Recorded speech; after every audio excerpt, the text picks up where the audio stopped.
Percaya atau enggak, iPhone 14 Pro ini sebenarnya adalah puncak inovasi dari Apple selama 5 tahun terakhir. Lah kok bisa? Saya akan coba jelasin sekalian review ini dia iPhone 14 Pro.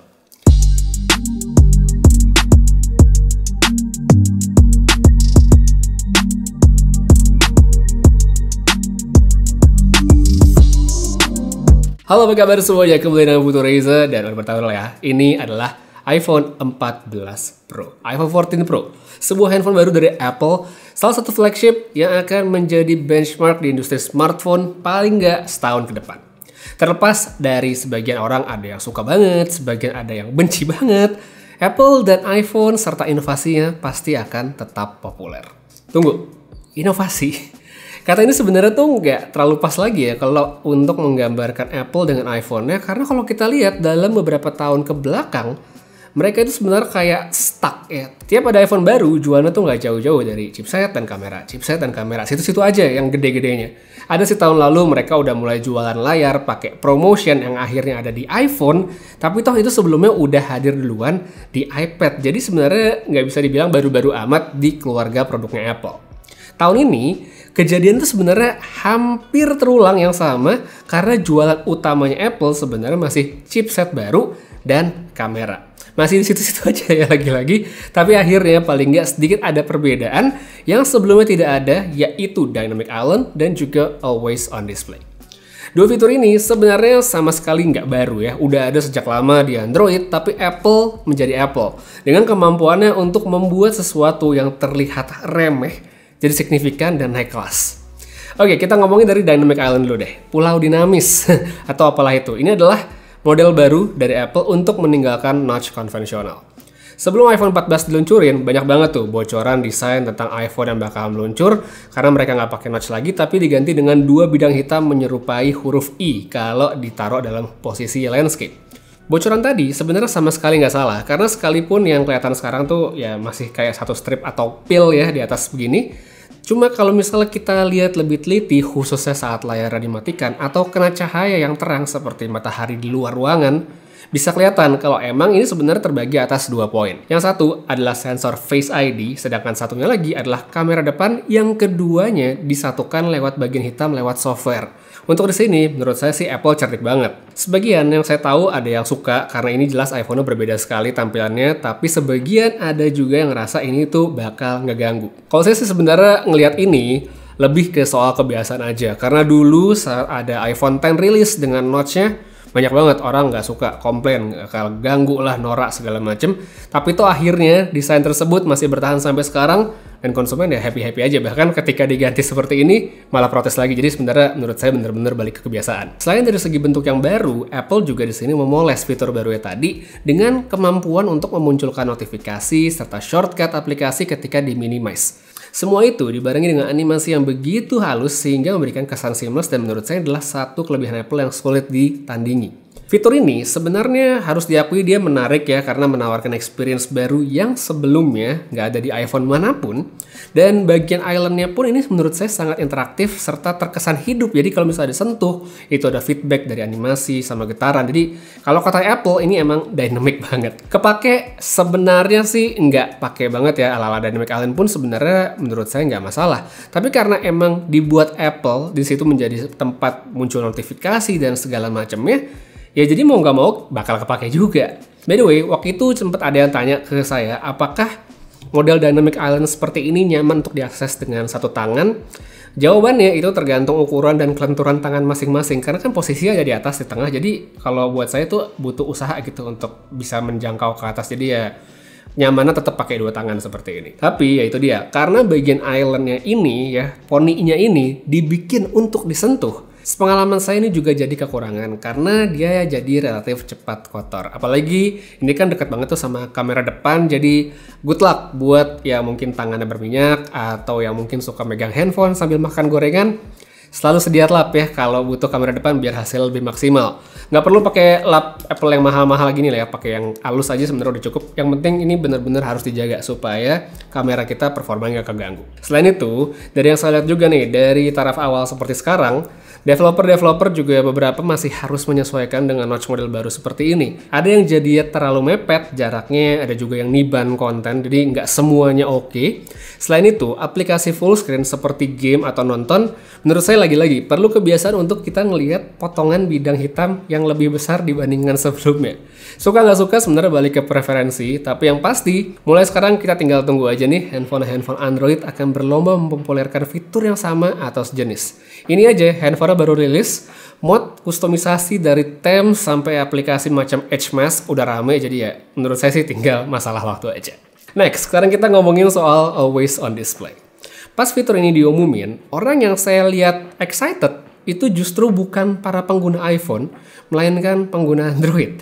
Walaupun komennya beda-beda, tapi konteksnya sama, yaitu Apple kemana aja sih 2022 baru pakai always on display? Android itu dari kapan tahu bisa kayak gitu?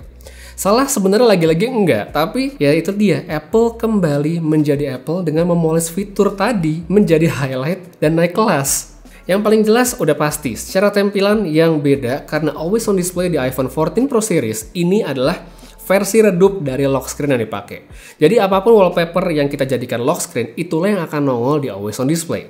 Layarnya emang nyala, tapi dengan refresh rate yang diturunkan sampai 1 Hz sehingga dia nggak boros baterai. Seberapa jauh bedanya saat dimatiin? Sebenarnya nggak jauh-jauh banget sih, sehingga kembali ke preferensi suka atau nggak dengan model always on display seperti ini.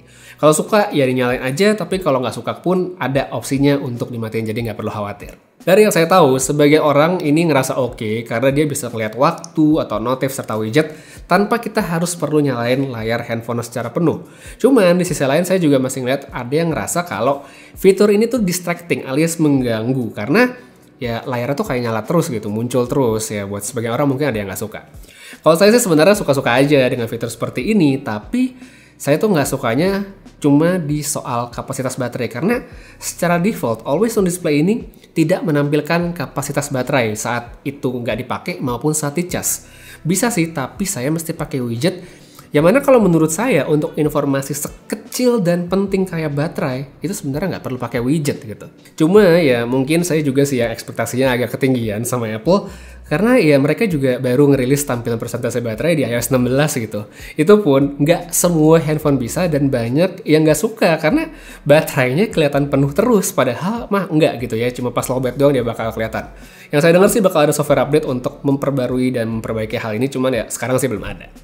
Jadi ya itu dia, sama seperti Dynamic Island, suka atau nggak suka itu balik ke preferensi, tapi mau gimana pun tetap always on display dan Dynamic Island adalah 2 dari 3 inovasi besar Apple tahun ini yang nggak cuma tidak hadir di iPhone 13 atau yang lebih lama, iPhone 14 yang tidak Pro juga nggak punya, jadi bener-bener eksklusif di sini doang. Kalaupun ada inovasi yang hadir di iPhone 14 versi Pro maupun non-Pro, itu ada 2, yaitu seperti konektivitas satelit yang kita nggak bisa pakai di Indonesia, serta crash detection yang amit-amit ya, semoga kita nggak perlu pakai. Sampai sini yaitu dia, udah ada 4 inovasi yang dikasih Apple di iPhone 14 Pro, dan sekarang kita lanjut ke inovasi yang kelima, yaitu kamera. Selama bertahun-tahun, tepatnya sejak iPhone 6s, Apple itu sebenarnya nggak pernah move on dari resolusi 12 megapiksel di lensa utamanya. Terlepas dari sensornya yang pasti ganti-ganti ya beda-beda, terus ada tambahan lensa tele, ada ultra wide yang akhirnya bisa jadi makro, tapi sampai iPhone 13 tahun lalu, mereka setia di 12 megapiksel. Tahun ini ceritanya agak lain nih, karena meskipun setupnya di kamera belakang masih sama 3 kamera, tapi resolusinya kamera utama itu naik jadi 48 megapiksel. Kenaikan angka tadi juga dibarengi sama ukuran modul di kamera belakang ikut jadi lebih gede. Ini sih sebenarnya kalau menurut saya bisa-bisa Apple doang ya, supaya handphonenya nggak kelihatan sama-sama banget sama yang tahun lalu, serta tentunya biar bisa jualan casing ya, supaya kita nggak pakai casing yang dari 13 Pro. Dengan ukuran dan resolusi yang lebih besar, keuntungan sebenarnya ada buat mereka yang emang memaksimalkan fitur Pro RAW yang sekali foto ukuran file itu gede banget untuk kemudian bisa diedit ya, dikulik-kulik.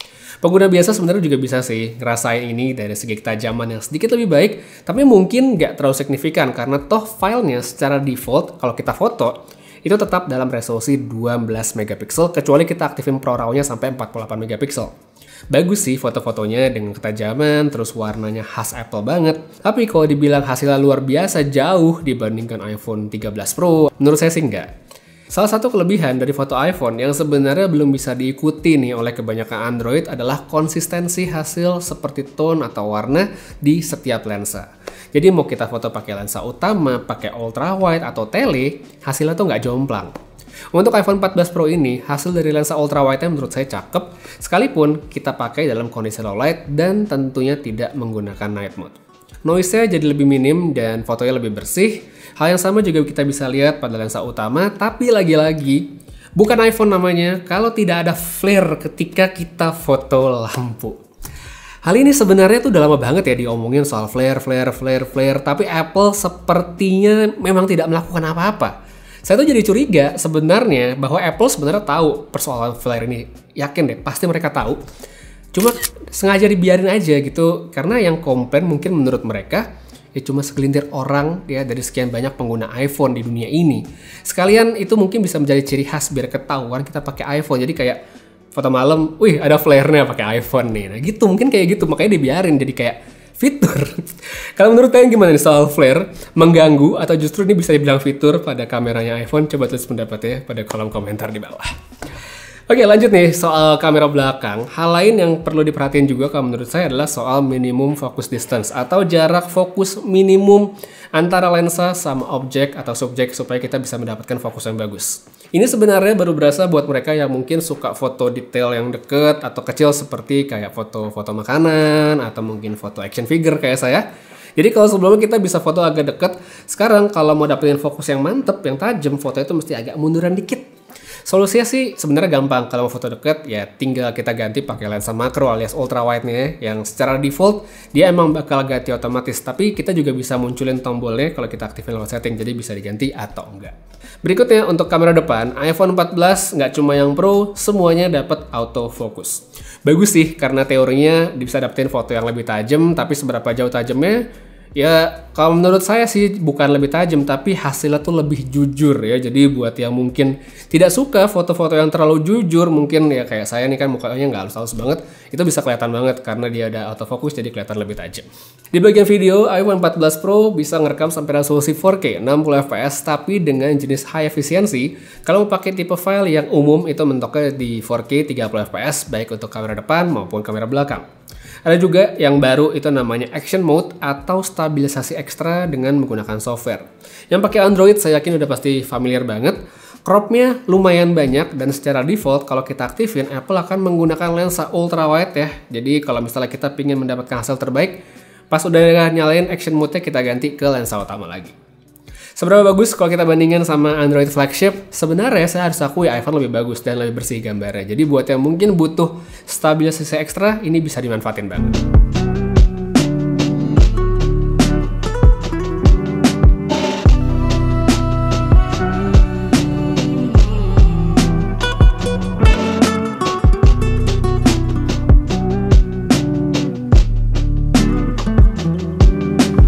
Oke, jadi abis ini kita bakal nyobain Action Mode dibandingin dengan Super Steady yang ada di handphone Samsung. Jadi kan ini dua-duanya flagship ceritanya, kita akan coba.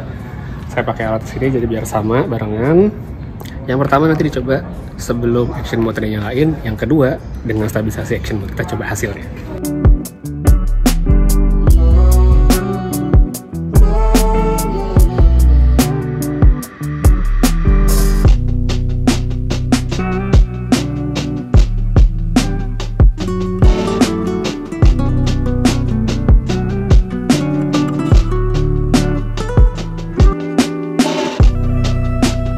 Sekarang percobaan kedua, Action Mode nya nyalain jadi 28K, jadi dia nggak bisa 4K. Dan ini kita nyalain juga, ini Full HD doang ya, Full HD 30. Oh ya, ini kan lensanya sama-sama jadi ultra wide, kita balikin dulu ke lensa utama ya.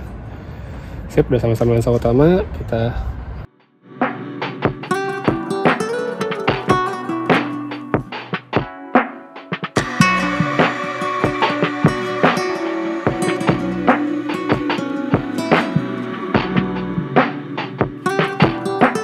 fitur ProRes masih ada ya dengan dukungan Full HD 30 fps di kamera belakang atau depan. Cinematic Mode alias bokeh video juga tetap ada, bisa dimaksimalkan dengan resolusi yang mentok itu di 4K 24 atau 30 fps.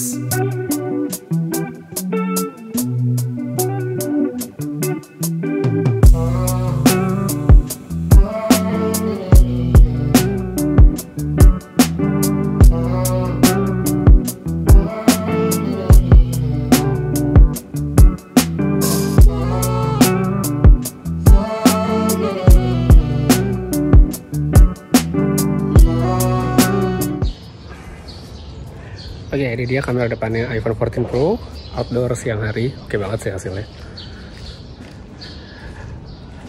Kita lihat ke sini bagaimana dynamic range-nya. Untuk atas video light seperti biasa di dalam ruangan aja di studio dengan lampu yang bisa dikatakan seadanya, ya cuma ada itu.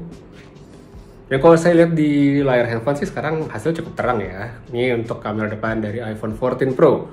Seperti ini hasilnya, audio juga bisa langsung didengar. Saya bawa jalan-jalan, saya pindah ke daerah yang sedikit lebih gelap. Nah, seperti ini. Ya, lebih seperti itu hasilnya untuk perekaman video menggunakan iPhone 14 Pro. Oke, sekarang ini buat cinematic mode dalam ruangan low light. Ya, lampunya nggak banyak. Seperti ini bisa lihat gimana bokehnya itu. Bisa ada lemari di belakang, fitur kelihatan atau enggak. Ini tulisan.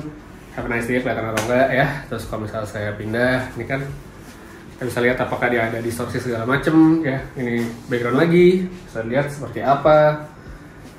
Nah kesini, nah gitu. Oke, kita balik lagi ke tempat yang awal. Dan habis ini saya bakal cobain pakai cinematic mode untuk kamera depannya.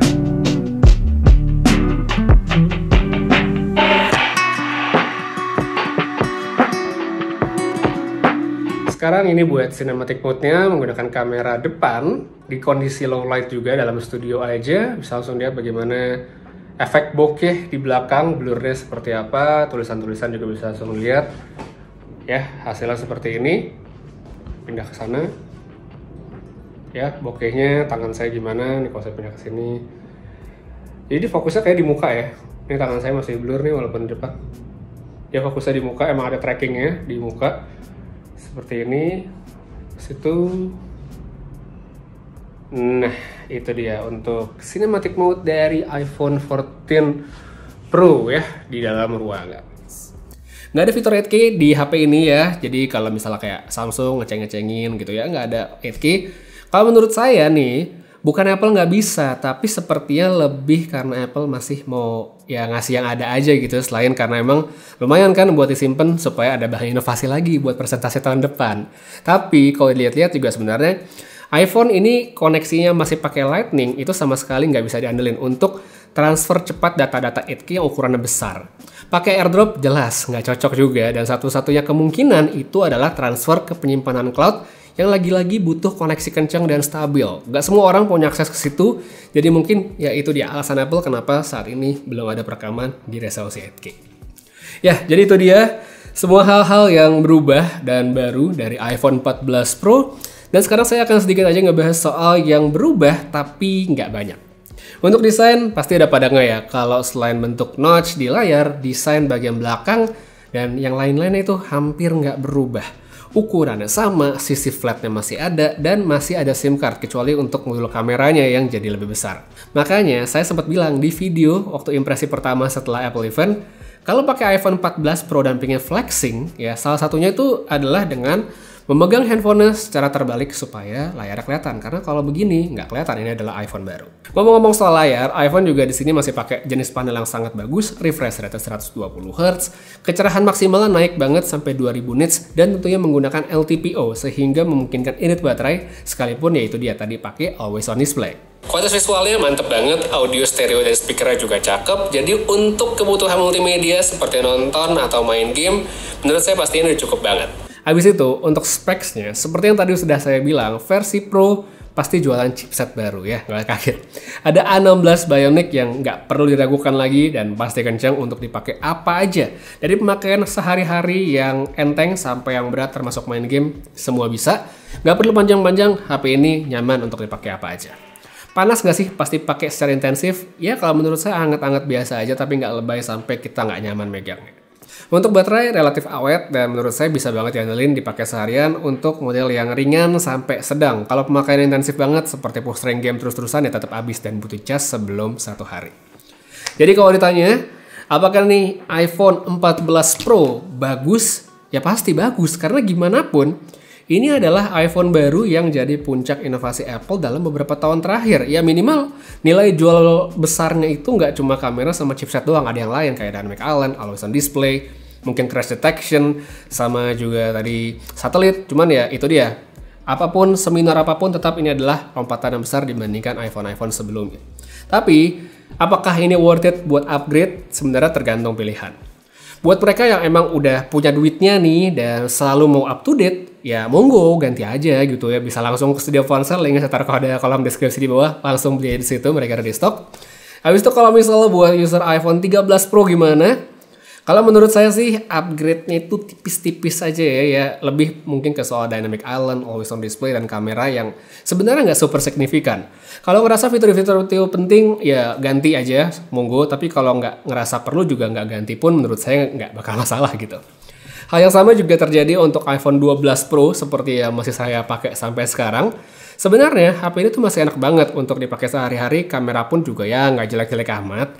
Tapi yang paling berasa sih menurut saya dari saya pakai misalnya iPhone 13 Pro tahun lalu dan sekarang 14 Pro adalah daya tahan baterainya ya. Saya sih emang bakal ganti ke 14 Pro, tapi buat orang lain yang nggak pingin ganti pun menurut saya masih oke. Kalaupun ada yang menurut saya paling berasa upgrade yaitu adalah buat mereka yang baru akan pindah ke iPhone 14 Pro atau Pro Max karena sebelumnya masih menggunakan iPhone 11 Pro atau yang lebih lama. Menurut saya ini baru berasa banget naik dan bedanya. Gak cuma dari segi layar, tapi performa, fitur, kamera, dan baterai semuanya naik. Tapi tetap, apapun opini saya dalam video ini, kalau emang kalian pengen ganti handphone, jangan biarkan saya menghalangi, ganti aja kalau emang mau dan bisa. Oke, jadi kayaknya segitu aja dulu untuk video reviewnya iPhone 14 Pro atau iPhone 14 Pro kali ini dari saya. Main panjang ya, tapi makasih banyak udah nonton sampai habis. Semoga ini bisa menjadi insight sama referensi bagi mereka yang emang membutuhkan. Buat yang pengen beli sekarang, langsung aja cek ke studio ponsel, mereka ada di stok. Linknya saya taruh pada kolom deskripsi di bawah. Dan sebelum menutup, jangan lupa juga subscribe dan aktifkan notifikasi karena berikutnya bakal ada review iPhone 14 yang biasa. Kalau ini adalah puncak inovasi, yang itu adalah puncak komedi ya. Kenapa? Nanti bakal saya bahas di video ya.